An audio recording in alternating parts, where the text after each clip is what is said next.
Hai, Assalamualaikum warahmatullahi wabarakatuh. My name is Rini Musrifa and I will present Interpreting in Education. Okay, in introduction, this capture provides an overview of interpreting in educational settings. Not only may interpreters find themselves working with students, parents, and staff in infant or school program, primary or secondary school, and institutional of higher education, they may find further work opportunities in vocational and adult education or in professional development venues such as conference, workshops, seminars, and convention. Okay, next.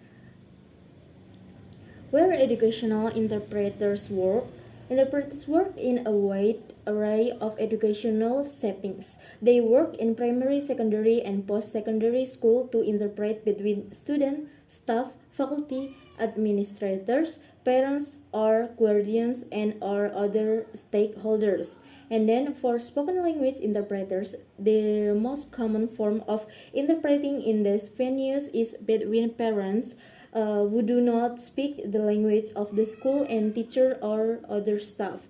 And now, for example, they interpret for parents or teacher conference, school-wide assemblies, and a special program, back to school night or commencement and award ceremonies. Next, educational interpreter training and qualification.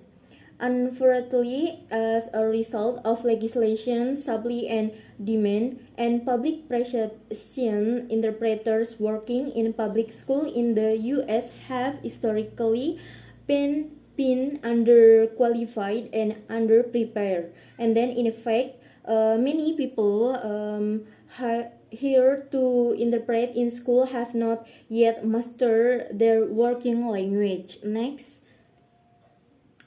Effect of legislation.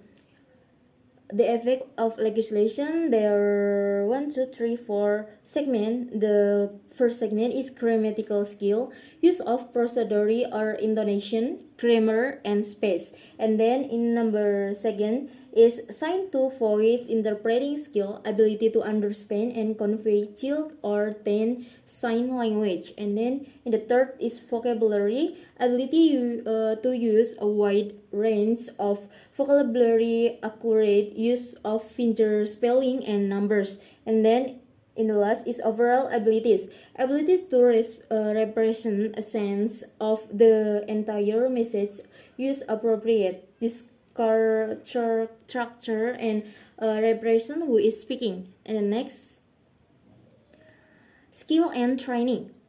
Discuss many available options for interpreter training, but there are few opportunities to specialize as an interpreter in educational context. In fact, web search reveals only 1 or 2 university programs for spoken language and a handful for sign language interpreting focus on working in educational setting. Next. Understanding dual language learner and primary language experience. It has been estimated that 75% of deaf and hard of hearing students depend upon open sign language interpreters to access social and academic discourse in school. Mars Hart et al. 25. And then in order to more adequately prepare interpreters to work effectively in educational setting, it is important to recognize the complexity of the task. Next. Roles and responsibilities of educational interpreter. Jones suggests that key twilight interpreters need qualification beyond merely the linguistic tasks of interpreting. He explained that 3 additional roles education interpreters typically fulfill on a daily basis include tutoring, consulting, and serving as a aid in the classroom, which he points out all school personnel are expected to do. And then the next is summary and conclusion in the last slide, Taylor suggests that when hearing educational interpreters, administrators should assess an interpreter's skill, expertise, knowledge of the subject matter, and ability to suit the needs of the subject matter and ability to suit the needs of the situation and the individual child.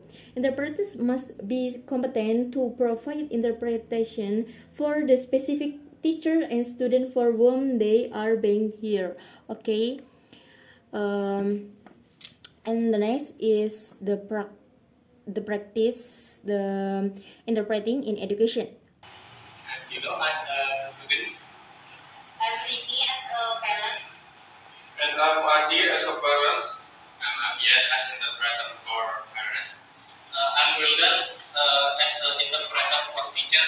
I'm Asbi as a teacher. Okay. Hello, thank you for coming today. We will discuss our progress in school.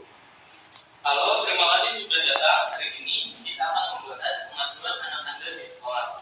Terima kasih telah menerima saya. Saya ingin sekali mendengar tentang kemajuan anak saya. Thank you for having me. I would love to hear about my children's progress. Your child has been performing well in mathematics and science, but needs improvement in language arts. Anak kalian telah menunjukkan prestasi yang baik dalam bidang matematika dan sains. Namun, perlu ditingkatkan dalam bidang seni bahasa. Oh, begitu. Bagaimana saya dapat membantu anak saya dalam berkembang bidang seni bahasa? I see. How can I help my children to develop in language arts? Encouraging your child to read more at home and helping them with their homework can make a big difference. Kalian bisa mendorong anak kalian untuk lebih banyak membaca di rumah dan membantu anak kalian mengerjakan pekerjaan rumah dapat membuat perbedaan besar. Terima kasih, saya akan memastikan untuk mendukung anak saya di bidang-bidang ini. Thank you. I will make sure to support my child in this area. Saya akan berusaha aktif di sini. I will also try to work harder in this area. Thank you for your cooperation. Let's meet again in a few months to review the progress. Terima kasih atas kerjasama kalian. Kita akan bertemu lagi beberapa bulan lagi untuk meninjau perkembangannya. Terima kasih saya menghargai dukungan Anda. Thank you. I appreciate your support. Okay, maybe enough from me. Wassalamualaikum warahmatullahi wabarakatuh.